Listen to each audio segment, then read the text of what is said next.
राधा जी अपने बेटे शुभम और बहू मनीषा के साथ रहती थी। एक बेटी सीमा थी जो कि शादी के बाद अमेरिका में बस गई थी। राधा जी के पति की मृत्यु बहुत पहले ही हो चुकी थी। शुभम और मनीषा की शादी को 5 साल हो गए थे, लेकिन अब तक उनकी कोई संतान नहीं थी। राधा जी की बहू मनीषा भी जॉब करती थी, जो कि राधा जी को बिल्कुल अच्छा नहीं लगता था। वे जल्द ही जल्द दादी बनना चाहती थी, लेकिन मनीषा और शुभम ये अच्छी तरह से जानते थे कि अभी मनीषा का जॉब करना कितना ज़रूरी था।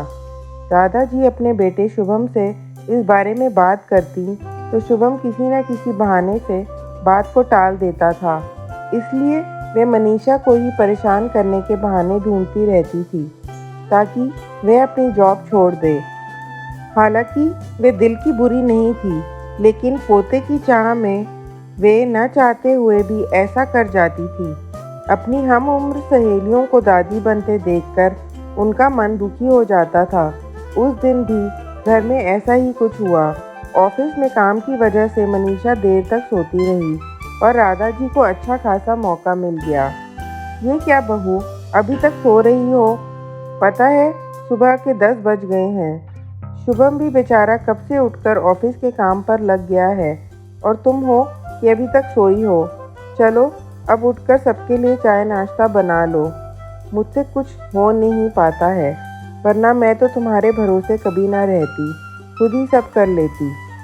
सॉरी माँ जी, आप चलिए, मैं अभी जल्दी से आती हूँ, मनीषा बोली। मनीषा ने घड़ी देखी तो वाकई 10 बज गए थे। आज उसकी आंखें कैसे नहीं खुली। वह जल्दी जल्दी अपने काम निपटाकर हॉल में आई। शुभम अपने लैपटॉप के साथ ऑफिस के काम कर रहा था। उसने किचन में जाकर चाय नाश्ता बनाया और फिर रात के बर्तन साफ किए और झाड़ू पोछा करके नहाने चली गई। मनीषा खुद एक इंटरनेशनल कंपनी में काम करती थी। उसका ऑफिस टाइम निश्चित नहीं होता था।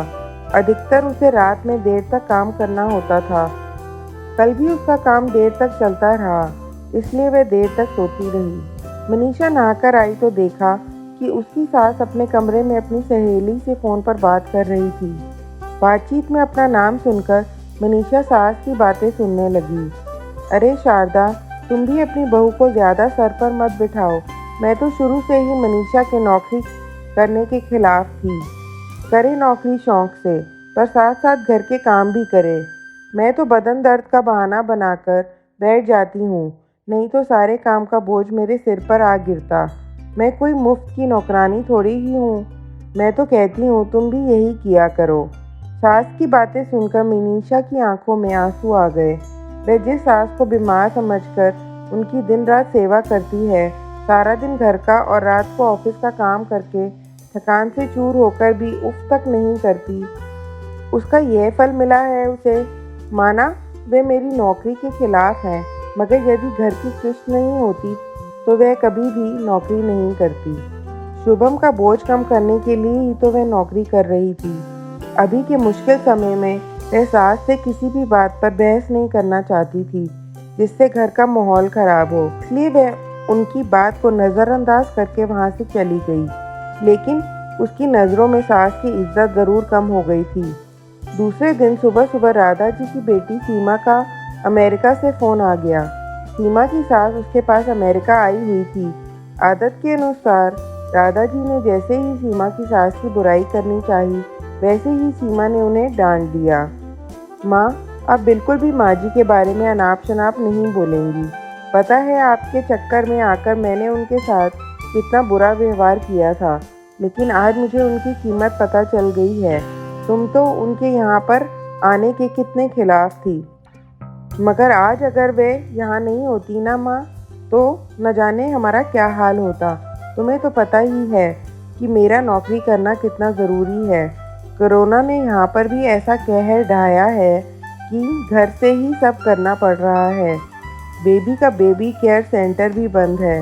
मैं और मनोज फुल टाइम बिजी रहते हैं।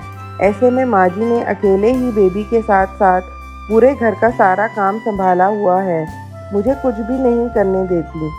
सच में माँ, वे कोई साधारण महिला नहीं है, बल्कि मेरे लिए तो देवी के समान है।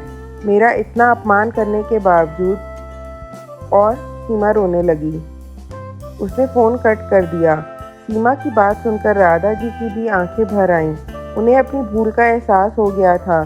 मनीषा तो वाकई उनका कितना ख्याल रखती है। उनकी कड़वी से कड़वी बात का भी बुरा नहीं मानती, उल्टे जवाब भी नहीं देती।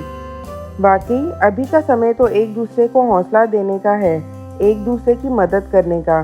तो फिर वे स्वार्थ में कैसे अंधी हो गई थी, इतना कैसे गिर गई थी कि ऐसे मुश्किल समय में अपने ही परिवार की सहायता नहीं कर सकी। उन्होंने उसी समय मनीषा को बुलाकर उसके सर पर प्यार से हाथ फेरते हुए कहा, मनीषा, आज से घर के कामों की आधी जिम्मेदारी मेरी रहेगी। मैंने आज तक तुम्हें जो भी कहा और किया उसके लिए सॉरी। चलो अब तुम जाकर आराम करो, खाना मैं बना लूँगी। इधर सास का बदला हुआ रूप देखकर मनीषा की भी आंखों में खुशी के आंसू आ गए और अपनी सास के प्रति उसके मन में फिर से पहले वाला सम्मान वापस आ गया।